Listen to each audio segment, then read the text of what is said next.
ಉಳಿದಿದ್ದ ಅನ್ನ ಐತ್ರಿ ನಿಮ್ಮ ಮನೆಯೊಳಗೂ ಅದನ್ನು ವ್ಯರ್ಥ ಮಾಡೋಕ್ಕಿಂತ ಮುಂಚೆ ಈ ಸೂಪರಾದ ರೊಟ್ಟಿ ಮಾಡಿ ನೋಡ್ರಿ ಒಂದ್ಸತಿ. ಜಸ್ಟ್ ಒಂದು ಬೌಲ್ ಅನ್ನ ಮತ್ತು ಒಂದು ಸ್ವಲ್ಪ ಹಿಟ್ಟಿನಿಂದ ಸೂಪರಾದ ಮೆತ್ತಗಾದ ರೊಟ್ಟಿ ಮಾಡ್ಬೋದು ನಾವು. ಜೋಳದ ರೊಟ್ಟಿ ಯಾರಿಗೆ ಬರೋದಿಲ್ಲಲ್ಲ, ಈ ರೀತಿ ಒಮ್ಮೆ ಟ್ರೈ ಮಾಡಿ ನೋಡ್ರಿ, ಖಂಡಿತ ಪರ್ಫೆಕ್ಟಾಗಿ ಬರ್ತಾವೆ. ಈಗ ವಿಡಿಯೋ ವಿಧಾನ ನೋಡ್ಕೊಂಬಂದ್ಬಿಡೋಣ. ಫಸ್ಟ್ ಒಂದು ಮಿಕ್ಸಿ ಜಾರ್ ತೊಗೊಂಡೇನಿ, ಅದಕ್ಕೆ 1 ಬೌಲಷ್ಟು ಅನ್ನ ತೊಗೊಂಡೇನಿ ನೋಡ್ರಿ ನಾನು. ಈಗ ನಮ್ಮ ಮನೆಯೊಳಗೆ ರಾತ್ರಿ ಅನ್ನ ಉಳಿದಿರ್ತೈತಿ, ಅದನ್ನು ಹಾಳು ಮಾಡೋಕೆ ಇಷ್ಟ ಆಗೋದಿಲ್ಲ. ಹಾಗಾಗಿ ಏನರ ಒಂದು ಬ್ರೇಕ್ಫಾಸ್ಟ್ ರೆಡಿ ಆಗಿಬಿಡ್ತೈತಿ ಬೆಳಗ್ಗೆ ಟೈಮ. ಉಳಿದಿದ್ದ ಅನ್ನೋದಿಂದ ನಾವು ಆರಾಮಾಗಿ ಮಾಡ್ಕೋಬೋದು. ಒಂದು 3 ಮೆಣ್ಸಿನ್ಕಾಯಿ ಹಾಕ್ಕೊಂಡು ಇದನ್ನು ಸ್ವಲ್ಪ ನೀರು ಹಾಕ್ಕೊಂಡು ಈ ರೀತಿ ನುಣ್ಣಗೆ ಹಿಟ್ಟುಗತೆ ರುಬ್ಕೊಂಬರ್ಬೇಕ್ರಿ. ಇದನ್ನೀಗ ಒಂದು ಬುಟ್ಟಿಗೆ ಹಾಕ್ಕೊಂಬಿಡ್ತೀನಿ ನೋಡ್ರಿ, ಇಷ್ಟು ಅನ್ನ ರುಬ್ಬಿದ್ದನ್ನು. ಯಾರೆಲ್ಲ ಹೊಸದಾಗಿ ಶಶಿ ಕುಕಿಂಗ್ ಚಾನಲ್ ನೋಡಕ್ಕೆ ಬಂದಿಲ್ಲ, ಪ್ಲೀಸ್ ಎಲ್ಲರೂ ಸಬ್ಸ್ಕ್ರೈಬ್ ಮಾಡಿರಿ. ಅದ್ರ ಬಾಜುಗೆ ಬೆಲ್ ನಂಗೆ ಇರ್ತೈತಿ, ಅದನ್ನ ಒತ್ತಿದ್ರೆ ನಾ ಮಾಡಿದ ವಿಡಿಯೋ ನೋಟಿಫಿಕೇಷನ್ ಫಸ್ಟ್ ನಿಮಗೆ ಬರ್ತೈತಿ. ಮತ್ತು ವಿಡಿಯೋ ಇಷ್ಟ ಆದ್ರೆ ಒಂದು ಲೈಕ್, ಶೇರ್, ಕಮೆಂಟ್ ಮಾಡೋದು ಮಾತ್ರ ಮರಿಬೇಡ್ರಿ. ಈಗ ಬುಟ್ಟಿಗೆ ಎಲ್ಲ ಅನ್ನ ರುಬ್ಬಿದ್ದು ಹಾಕ್ಕೊಂಡು ಅದಕ್ಕೆ ಒಂದು ಸ್ವಲ್ಪ ರುಚಿಗೆ ತಕ್ಕಷ್ಟು ಉಪ್ಪು ಹಾಕ್ಕೊಂಡು 1 ಬೌಲಷ್ಟು ಅಕ್ಕಿ ಹಿಟ್ಟು ಹಾಕೋತೇನೆ ನೋಡ್ರಿ. ನಾನು ಕನ್ಫ್ಯೂಸ್ ಮಾಡೋಕೆ ಹೋಗ್ಬೇಡ್ರಿ, ಇದು ಮೈದಾ ಹಿಟ್ಟಲ್ಲ, ಅಕ್ಕಿ ಹಿಟ್ಟು ಹಾಕ್ಕೊಂಡೀನಿ. ಆಮೇಲೆ 1 ಬೌಲಷ್ಟು ಜೋಳದ ಹಿಟ್ಟು ಹಾಕ್ಕೊಂಡೀನಿ.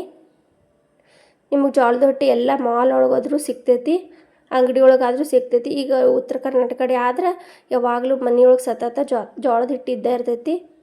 ಈಗ ಅನ್ನದ ಕೂಡ ನಾವು ಅಕ್ಕಿ ಹಿಟ್ಟು ಜೋಳದ ಹಿಟ್ಟು ಎರಡೂ ಮಿಕ್ಸ್ ಮಾಡ್ಕೊಂಡು ಈಗ ಫಸ್ಟ್ ಕೈಗೆಲ್ಲ ಅಂಟ್ಕೊಬಿಡ್ತೈತಂತೆ. ಫಸ್ಟ್ ಸ್ಪೂನ್ ತೊಗೊಂಡು ಮಾಡಿಕೊಂಡೆ, ಆಮೇಲೆ ಕೈಲೇ ಪೂರ್ತಿ ಈ ರೀತಿ ಮಿಕ್ಸ್ ಮಾಡಿಕೊಂಡೆ ನೋಡಿರಿ. ಇದಿಷ್ಟು ಈ ರೀತಿ ಮಿಕ್ಸ್ ಮಾಡಿಂದ ಸ್ವಲ್ಪ ನೀರು ಹಾಕ್ಕೊಂಡು ಈ ರೀತಿ ಜೋಳದ ಹಿಟ್ಟು ನಾದ್ತೇವಲ್ಲ ನಾವು ರೊಟ್ಟಿಗೆ, ಸೇಮ್ ಅದೇ ರೀತಿನ ನಾದ್ಕೋರಿ. ನಮ್ಗೆ ಯಾಕೆ ಜಿಗಿಟ್ಟು ಹಿಂಗೆ ಬರ್ತೈತಂದ್ರೆ ಅನ್ನ ನಮಗೆ ಮೊದಲೇ ಜಿಗಿ ಇರ್ತೈತಲ್ರಿ, ಹಾಗಾಗಿ ನಾವು ಈ ರೊಟ್ಟಿ ಹಿಟ್ಟು ಮತ್ತು ಅಕ್ಕಿ ಹಿಟ್ಟು ಹಾಕಿ ಮಾಡೋದ್ರಿಂದ ಮಸ್ತ್ ಸಾಫ್ಟ್ ಆಕ್ಕವ ಮತ್ತು ಒಂದು ಸ್ವಲ್ಪನೂ ಹರಿಯೋಂಗಿಲ್ಲ ನೋಡ್ರಿ. ಯಾರು ಫಸ್ಟ್ ಟೈಮ್ ರೊಟ್ಟಿ ಮಾಡೋಕೆ ಟ್ರೈ ಮಾಡ್ತಿರ್ತಿರಲ್ಲ, ಈ ರೀತಿ ಒಂದ್ಸತಿ ಮಾಡ್ಕೊರಿ ನೀವು. ಖಂಡಿತ ಫಸ್ಟ್ ಟೈಮ ನೀವು ಎಷ್ಟೋ ವರ್ಷಗಳಿಂದ ರೊಟ್ಟಿ ಮಾಡತ್ತೀರ ಅನಿಸ್ತೈತೆ, ಅಷ್ಟು ಸೂಪರಾಗಿ ಆಕ್ಕವ.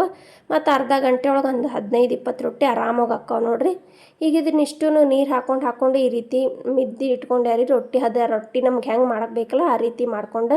ಈಗ ಒಂದು ಸ್ವಲ್ಪ ಜೋಳದ ಹಿಟ್ಟು ತೊಗೊಂಡೀನಿ, ಒಂದು ಉಳ್ಳಿ ಅಷ್ಟು ನಮಗೆ ರೊಟ್ಟಿ ಎಷ್ಟು ಮಾಡಕ್ಕೆ ಬೇಕಲ್ಲ ಅಷ್ಟು ಉಳ್ಳಿ ತೊಗೊಂಡೀನಿ. ಆಮೇಲೆ ರೊಟ್ಟಿಗೆ ನೀರು ಹಚ್ಚಾಕಂಥೇಳಿ ಒಂದು ಬೌಲ್ ಒಳಗೆ ನೀರು, ಒಂದು ಅರ್ಬಿ ತೊಗೊಂಡೀನಿ.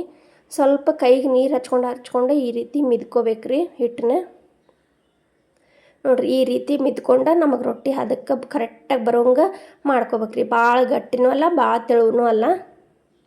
ಭಾಳ ಮಸ್ತಾಗಿದ್ದು ರೀ, ಖಾರಾಗಿ ರೊಟ್ಟಿ.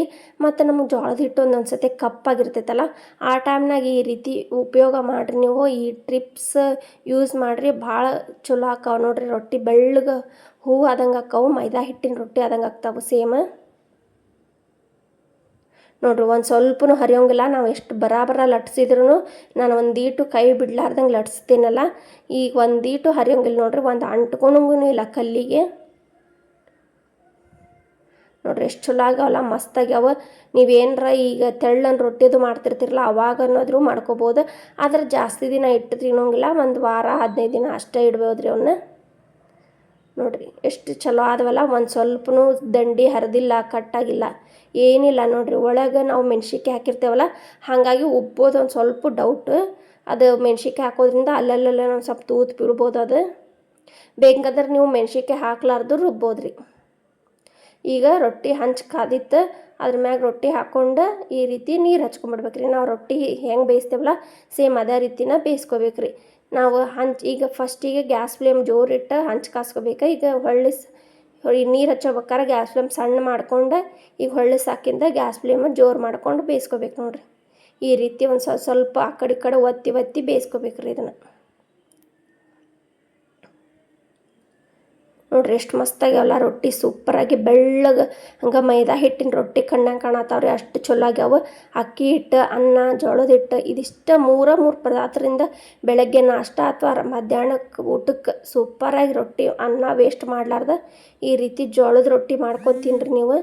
ಆರೋಗ್ಯಕ್ಕೂ ಒಳ್ಳೆಯದು ಮತ್ತು ಏನೋ ತಿನ್ನಬೇಕು ಅನ್ಸೋಂಗಿಲ್ಲ. ಹಗಲೇ ಮುಗಲೇ ಈ ರೀತಿ ರೊಟ್ಟಿ ಮಾಡ್ಕೊಂಡು ತಿಂದುಬಿಟ್ರೆ ಹೊಟ್ಟಿನ ತುಂಬಿಡ್ತೈತೆ ನೋಡ್ರಿ. ಎಲ್ಲರಿಗೂ ಈ ಟಿಪ್ಸ್ ಯೂಸ್ ಆಗಿದ್ರೆ ಒಂದು ಕಮೆಂಟ್ ಮಾಡಿರಿ, ಶೇರ್ ಮಾಡಿರಿ, ಲೈಕ್ ಮಾಡೋದು ಮಾತ್ರ ಮರಿಬೇಡ್ರಿ. ವಿಡಿಯೋ ಹೆಂಗಾಗೈತೆ ಅಂಥೇಳಿ ಪೂರ್ತಿ ವಿಡಿಯೋ ನೋಡಿ ಹೇಳ್ರಿ. ಮತ್ತು ನಾ ಈಗ ಮಾಡತ್ತಿದ್ದೆ TV tab mobile computer ಇದೆಲ್ಲ ಕಡೆ ಬರ್ತಿರ್ತೈತಿ. ನೀವು ಯಾವ ಊರಿಂದ ನೋಡತ್ತೀರಿ ಮತ್ತು ಎದ್ರೊಳಗಿಂದ ನೋಡತ್ತೀರಿ ಅನ್ನೋದು ಕಮೆಂಟ್ ಮಾಡಿರಿ. ಹೀರೆಕಾಯಿ ಪಲ್ಯ ಮಾಡ್ಕೊಂಡೇನು ನೋಡ್ರಿ ನಾ ಈ ರೊಟ್ಟಿ ಜೊತೆ ಭಾರಿ ಮಸ್ತಾಗೈತಿ. ಹೀರೆಕಾಯಿ ಪಲ್ಯ ಯಾರಿಗಾರ ಮಾಡಿ ತೋರಿಸ್ಬೇಕಂದ್ರೆ ಒಂದು ಕಮೆಂಟ್ ಮಾಡಿ ಹೇಳ್ರಿ, ನಾ ಮಾಡಿ ತೋರಿಸ್ತೇನೆ ಇದೇ ರೀತಿ. ನೋಡ್ರಿ ಎಷ್ಟು ಮೆತ್ತಗೆ ಸೂಪ್, ಜೋಳದ ರೊಟ್ಟಿಕ್ಕಿಂತನೂ ಮೆತ್ತಗಾಗ್ಯಾವ, ಅನ್ನ ಹಾಕಿ ಮಾಡೇವಲ್ಲ ಹಾಗಾಗಿ ಸಾಫ್ಟಾಗಿ ಮೆತ್ತಗೆ ಹತ್ತಿ ಆಗ್ಯಾವ ನೋಡ್ರಿ ಜೋಳದ ರೊಟ್ಟಿ. ರಾತ್ರಿ ಉಳಿದ ಅನ್ನದಿಂದ ನಿಮಗೆ ಹಿಂಗೆ ಮಾಡೋದು ಗೊತ್ತಿದ್ದಿದ್ದಿಲ್ಲ ಅಂದ್ರೆ ಈಗ ಇವತ್ತು ಮಾಡಿ ನೋಡ್ರಿ, ನೀವು ಕಮೆಂಟ್ ಮಾಡಿ ಹೇಳ್ತೀರಿ ನನಗೆ ಭಾಳ ಮಸ್ತಾಗಿದ್ವು ಅಂಥೇಳಿ. ಮತ್ತು ನಿಮ್ಗೆ ಯಾವ್ದಾರ ಅಡುಗೆ ಬೇಕಂದ್ರೆ ಉತ್ತರ ಕರ್ನಾಟಕದ್ದು ಒಂದು ಕಮೆಂಟ್ ಮಾಡಿ ಹೇಳ್ರಿ, ನಾ ಮಾಡಿ ತೋರಿಸ್ತೀನಿ. ಹೊಸ ಅಡುಗೆ ಮತ್ತು ಸ್ನ್ಯಾಕ್ಸ್ ಬ್ರೇಕ್ಫಾಸ್ಟ್ ಎಲ್ಲ ಥರದ್ದು ಮಾಡಿಬಿಟ್ಟೇನಿ. ಹೋಗಿ ಒಮ್ಮೆ ವಿಡಿಯೋ ಚೆಕ್ ಮಾಡಿರಿ ನಂದೆಲ್ಲ.